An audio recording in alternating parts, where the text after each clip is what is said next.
What's going on, guys? It's NYPrepper here, and I wanted to talk to you about if I could only have one gun for SHTF, what gun would it be? Well, if you guys have been following my channel for a while, you'll know that previously it was the 44 Magnum, and unfortunately, I'm going to have to replace that 44 Magnum with my new 500 Magnum. All right, so the title holder for if I could only have one gun for SHTF or the Apocalypse, previously it was the 44 Magnum, and now I'm going to say that my 500 Magnum is going to replace the 44 Magnum as the title of my own, if I could only have one. Okay, and why is that? Well, first let me show you the pistol that I'm talking about. So here is the Smith & Wesson Model 500. This shoots the 500 Smith & Wesson Magnum. It's inside of a Gunfighters Inc. Kenai chest holster, and I love chest holsters. Okay, so let me just get this out of the way here. Okay, and so here's the pistol. All right, this is a 6.5-inch barrel pistol, and why do I think it's great for the Apocalypse or SHTF? Well, it's the perfect size. The 6.5-inch barrel, believe it or not, it's a really massive handgun. As you can see, the barrel is huge. Look at the muzzle on that thing. Okay, it's an absolute monster. It's a 5-round cylinder. Okay, look at how large the chambers are in here in the cylinder. Absolutely massive. A lot of people would say it's overpowered, but remember, this is if I could only have one gun. Okay. If I could only have one gun, I would like to have my 500 Magnum with me for the Apocalypse. And why is that? Well, there's a wide variety of ammo that I could use, all right? And the fact that it's so powerful is a huge plus in SHTF. Now, a lot of guys would say, oh, well, you know, you should have a Glock or AR-15 or something with a little bit more distance and with an optic on it, and maybe a long gun, you know. But here's my thinking, okay? If I could only have one gun, I don't want to have a long gun, because a long gun is difficult to carry, and you know it weighs up to 10, 12, 15 pounds even when you add the ammo in and the magazines and stuff like that. So that's an extra 10 to 15, maybe 20 pounds of weight that you got to carry around with you, and that's a lot of weight, you know, especially if you're trying to move around quickly and go from point A to point B quickly. So for me, I prefer to have a pistol as my only gun, because a pistol, you know, 90% of my encounters after SHTF would most likely be close range, all right? I'm not going to be trying to get into firefights with people at 200 yards or even 100 yards, you know? First of all, after SHTF, you're not going to want to get into firefights, period, all right? Because you're going to lose your ammo. You're not going to have resupply, and you're going to expose yourself to injury, okay? You're going to give away your position. You could get surrounded. You know, there's not going to be 911 after SHTF, so if you get shot or something like that, you're screwed, you know? So you're going to want to avoid firefights, you know, as much as possible, and, you know, my strategy for SHTF is to be stealthy and to use stealth and camouflage to my advantage, and to move quietly and use the darkness and the nighttime to hide myself and disguise my movements, okay? Now, obviously, if you're in a static location, like if you're defending a homestead, you know, a rifle may be a better option, but again, you know, you're going to want to avoid long-distance firefights. And you know, with this pistol particularly, I can do a lot of what a rifle can do. All right, because a 500 Magnum, if you guys don't know what it is, this is a 500 Magnum bullet, okay, or this is a cartridge, 500 Smith & Wesson Magnum cartridge. This is a 500 grain bullet in here. In this particular cartridge, it has a 1.6-inch case, and it's over 2 inches long. So it's the 500 Magnum is, for all intents and purposes, it's like a rifle inside of a pistol, okay? and you can use a wide variety of ammunition. So here I have a 500 grain soft point, but if I want to, I can also go to a 300 grain flex tip, and this one's traveling at over 2,000 feet per second. So this could be used for long range. The guys actually take hogs and bears and deer out to 200 yards with this particular cartridge here. With the 300 grain flex tip, they put red dots and scopes on their 500, and they go out to 200 yards, no problem, with the 500. And yeah, it does have a massive amount of recoil, but you can mitigate that, by using lighter bullets and by hand loading, and I'll get into that in a minute. Now, another thing that I like about the 500 is I could go and use these solid copper bullets like you see here. This is a Underwood 350 grain extreme penetrator.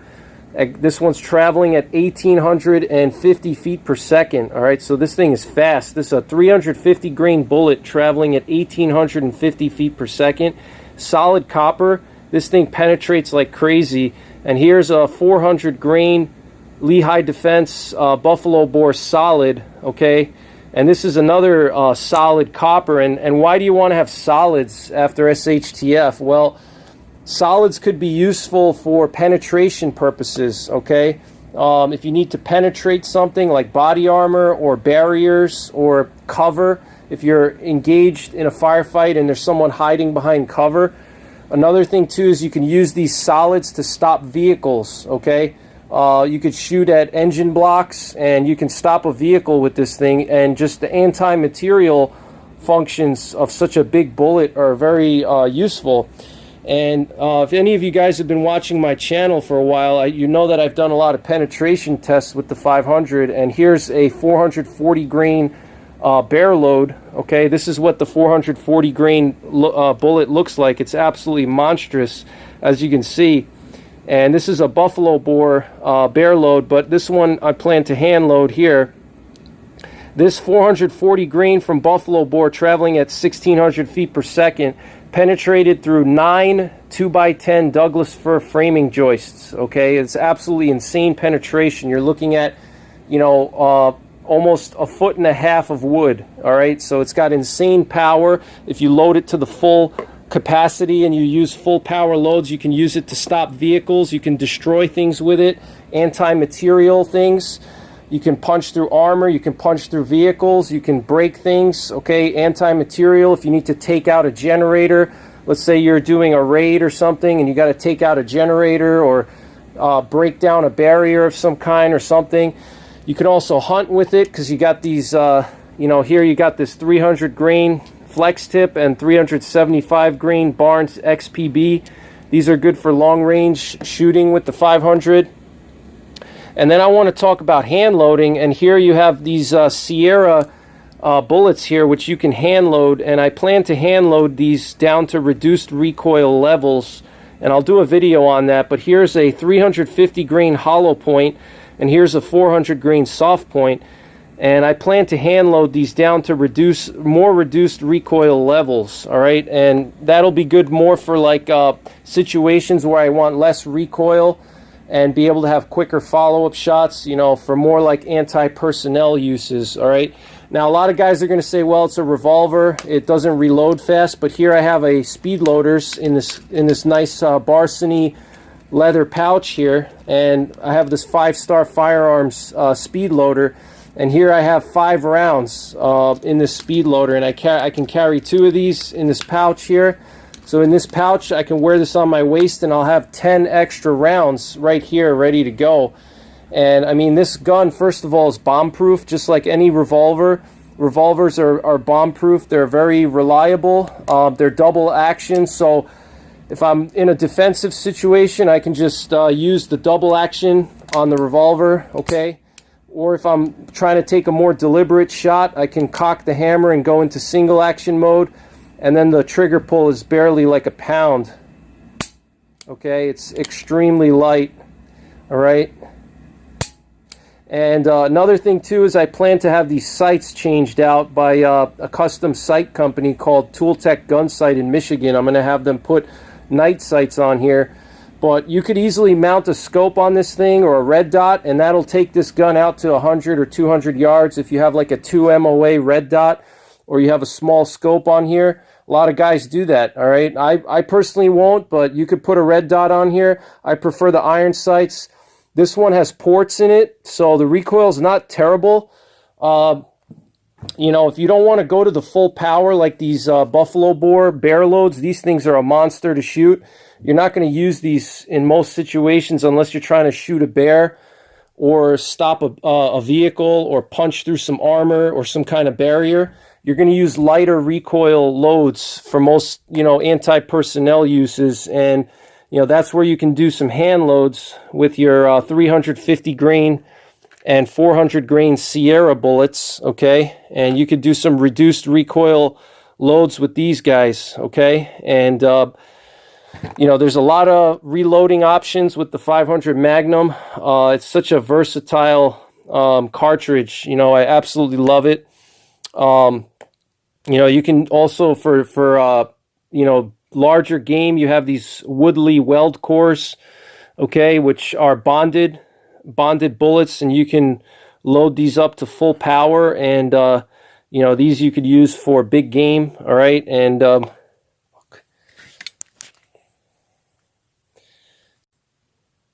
so you have a wide variety of ammo and bullets that you can use. A 500 Magnum is really a hand loader's dream. You have a huge case that you can work with, all right? It's a massive case. You have a wide range of bullet weights. You can go as light as 275 grains up to 700 grains if you want to. I like to stay between 350 and 500 grains. I honestly think the sweet spot for the 500 Magnum is between 350 grains and 440 grains in terms of penetration and velocity. Once you go beyond 450 grains, the speed starts to slow down and the penetration goes down. But you're still going to create a massive wound channel like this Hornady 500 grain going at 1425 feet per second. This bullet is going to create a massive wound channel. And I've done a lot of videos on that bullet, as I'm sure a lot of you guys have seen already. But you know, the gun itself, it's only 3.75 pounds. It's, you know, it balances well. It's not too heavy. And again, you can go single action or double action. I think if I could only have one weapon for SHTF, it would be my 500 Magnum. I love my 44 Magnum snub nose, but I think the 500 Magnum for me is a better choice for the apocalypse just because of the massive amount of lead that it can throw. All right, you can throw these big 400 grain and 500 grain bullets that can stop a car, and, you know, extreme penetration. You know, it's just an absolutely powerful revolver, and, you know, revolvers themselves are very reliable, and I've done a lot of videos on that as well. You know, revolver to me is one of the most reliable firearms you can get. You know, and especially a stainless steel revolver like this, it's pretty much bomb-proof. You know, guides in Alaska trust their lives to these big bore revolvers to defend their life against brown bears. Okay, so these are extremely reliable, and I would not hesitate to use this during SHTF. Again, you can use a wide variety of bullet weights. You can go as, you know, as light as 275 grains, or you can, you know, make some anti-personnel loads with these Sierra 350 grain hollow points, which I'm going to do soon, and I'll do a video on that. So, you know, this is my new, if I could only have one gun for the apocalypse, I would grab this one right here, the 500 Magnum with the Kenai chest holster. That's pretty much all I would need for most scenarios. Now, you know, if I could have another gun on top of this, I would take my 300 Win Mag, and then I could go out to 1,000 yards if I had to. All right, so that's pretty much it for this video, guys, and stay tuned for more 500 Magnum videos. And as always, take care, God bless, and don't forget the 3 Ps: prepare, practice, and persevere.